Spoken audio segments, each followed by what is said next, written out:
What's up, weirdos? I'm Felicia and I like scary movies, and today's video was supposed to be my top 5 favorite horror subgenres. And I'm typing, I'm writing, I'm thinking, I'm like psychological thriller, paranormal, monsters. And then I was like, this is boring. This is boring, and a lot of these movies are fitting into multiple categories. It just wasn't working for me. So I decided instead to make a list of my top 5 way too specific horror sub/crossover genres. Why would I do this? I don't know. But let's get into it. To be clear, I made a lot more than 5 categories, so if you want a second video on this, I can give it to you. But for now, here are my top 5. Number 5, teenagers on the run from the spooky scary. Now, I love a good slasher film. I love a Final Girl, I'm all into Scream, I'm all into all of that. But I also really appreciate when the thing that is chasing the youth is supernatural in some way. So some examples of this, I have It Follows, I have Cabin in the Woods, Happy Death Day, Fear Street. Like, are these kids running from Freddy Krueger, or is it like a sexually transmitted demon? Any of that is great. Witches, yes. I love teens running from witches.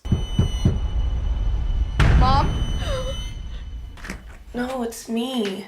Everything's okay. Number 4, monsters I want to hug. I love a sympathetic, full of heart monster that is usually standing in as a metaphor for something else. Whatever. I love it. So some examples I have of this, Let the Right One In. Like, I, at the end of that movie, was like, yes, I want Oscar to take care of Ellie for the rest of her little life. I want that. Is that what I should want? Probably not, but I care about Ellie. And no, I never know if I'm supposed to say Ellie or Eli in my American accent. I just don't know. The Shape of Water. The Orphanage. The Ring. I would crawl in that well and hold Samara. Like, I know I shouldn't, but I want to. Fryser du inte? Nej. Varför det? Jag har väl glömt hur man gör. Number 3, brutal breakup movies. When Midsummer came out, I was like, wow, this is a breakup movie, right? Like, that's what's going on here. There's a lot going on, but at its core, it's a movie about a breakup. And then I started being like, there were other movies like this. Ready or Not, just one long breakup. The Invisible Man, a breakup that lasts too long. Get Out, a breakup that should have happened earlier. And I think for me, the brutal breakup, it's like you see these characters that you sort of fall in love with being treated so terribly in these movies, and then by the end, you get to see them like rise like a phoenix out into their new lives. Ooh, Swallow. Swallow's another good one. Number 2.